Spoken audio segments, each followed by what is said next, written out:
Assalamualaikum warahmatullahi wabarakatuh. Berjumpa kembali dengan saya di media pembelajaran informatika. Kali ini pembahasannya yaitu tentang Visual Studio 2017, yaitu mengenal bagian-bagian dari Visual Studio 2017. Tetap sehat dan semangat.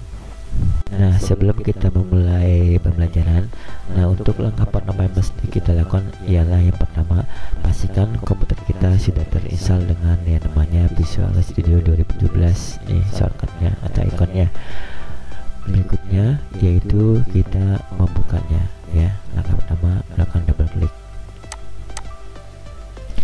Nah, tunggu sampai proses booting selesai. Nah, setelah tampil seperti ini, inilah tampilan awal dari Microsoft Visual Studio 2017. Yang pertama ada gesture, ini adalah yang berisikan yaitu link-link ya dari program aplikasi Visual Studio 2017. Kemudian di sini ini berisikan adalah aplikasi atau project yang pernah kita buat.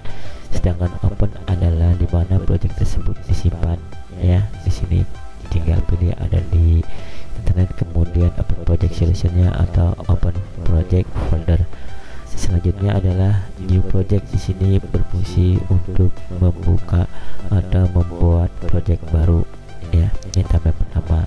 Dan paling atas ini adalah disebut start text, ini adalah awal atau nama dari project yang akan kita buat.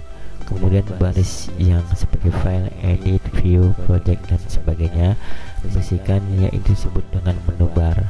Kemudian lagi ada baris ke bawahnya yang berisikan tentang namanya icon ya. Dan selanjutnya langkah berikutnya adalah kita klik new project.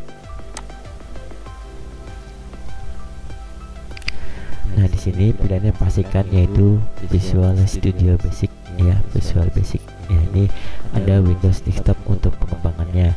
Dan berikutnya baris keduanya atau kolom kedua adalah pilih Windows from app atau yang namanya .NET Framework. Kemudian setelah itu di sini adalah nama dari project yang akan kita buat. Contohnya kita di sini adalah Latalungan tugas 1 ya.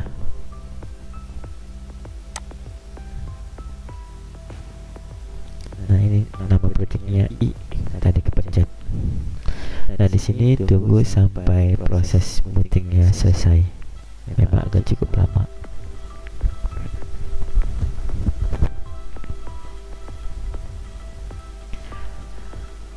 Nah, inilah project yang kita akan buat ya.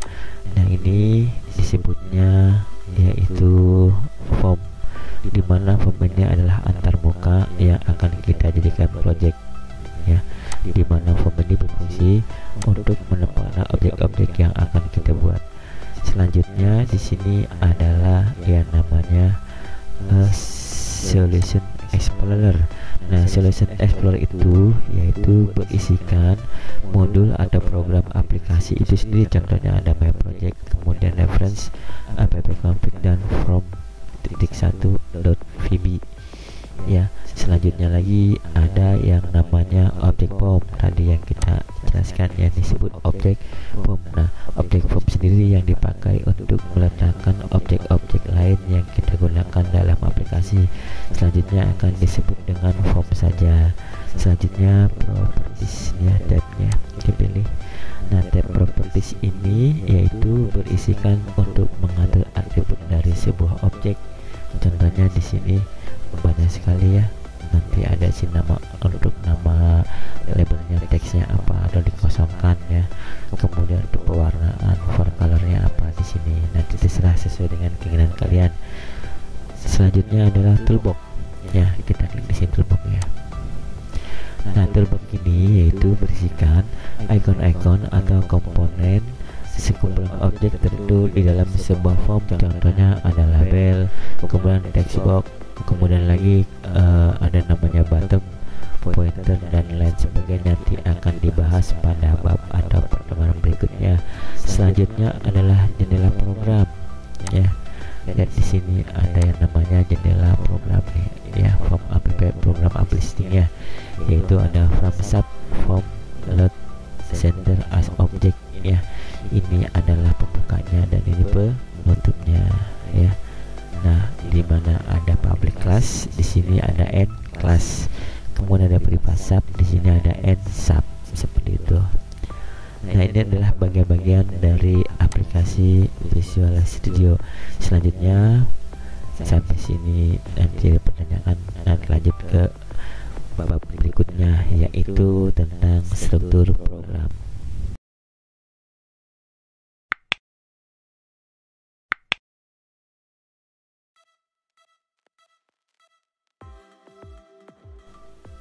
D. Mengenal struktur program. Sebelum kita memulai membuat project, yaitu kita harus mengetahui struktur program dari VBNet itu sendiri agar dipaham.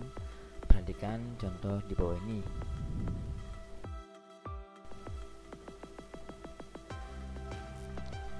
Perhatikan contoh listing program berikut ini. Dari listing program berikut akan menghasilkan selamat belajar Visual Studio Net. Berikut adalah struktur program dari VBNet.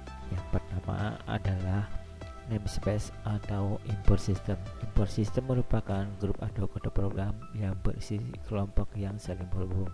2. Kelas modul berisi data atau prosedur yang digunakan program. Jadi setiap program harus berisi modul kelas yang berisi data dan prosedur yang digunakan pada program kita. Berikut adalah tanda penulisan dari kelas modul. Yang pertama modul 1, and modul. 3. Komentar atau komen. Komentar digunakan untuk memberikan keterangan tentang kode yang dibuat. Penulisan dimulai dengan tanda kutip 2 dan diakhiri dengan tanda kutip 2. Contoh sebagai berikut. Kutip 2, selamat belajar Visual Studio Net. Kutip 2.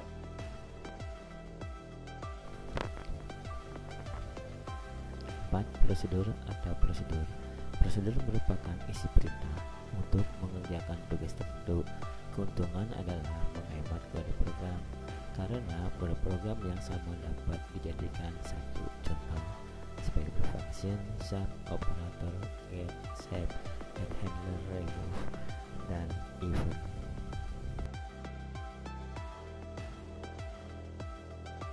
Berikut adalah contoh penulisan dari prosedur. Yang pertama yaitu ada submain kurung buka kurung tutup, kemudian konselo titik redline kurung buka kutip 2 hai apa kabar kutip 2 lagi, kemudian kurung tutup konselo titik read key kurung buka kurung tutup and sub, di mana perintah submain adalah berfungsi untuk mendeklarasikan prosedur utama dengan nama main. Kemudian perintah wetline berfungsi untuk menampilkan hasil di layar. Selanjutnya hasilnya adalah hai apa kabar. Berikutnya adalah perintah read key. Read key ini berfungsi untuk meng-hide perintah prosedur di atas yang berguna untuk menghentikan program agar tidak menutup saat program dijalankan.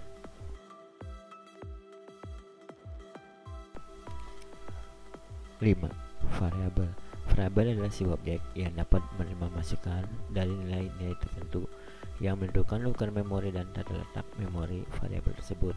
Untuk menentukan variabel, kita harus mendeklarasikan terlebih dahulu. Contoh sebagai berikut. Dim nama astring kutip 2 hana, dim alaman astring sama dengan kutip 2 kota Tangerang kutip 2, dim nomor astring sama dengan 5. Kata dim yaitu kata yang digunakan untuk mendeklarasikan nama variabel. Ketika perintah dim di compiler, maka perintah dim tersebut meminta tempat memori untuk menyimpan data yang akan dideklarasikan pada variabel tersebut.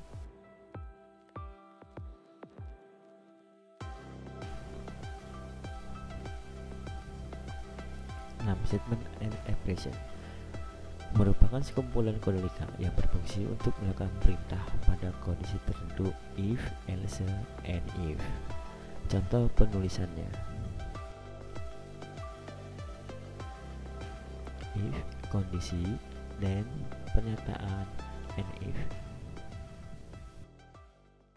Demikianlah materi pembelajaran kita hari ini. Semoga apa yang telah disampaikan dapat bermanfaat buat kita semua.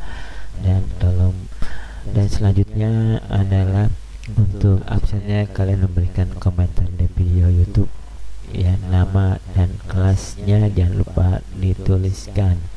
Sampai berjumpa kembali pada kesempatan yang akan datang. Wassalamualaikum warahmatullahi wabarakatuh.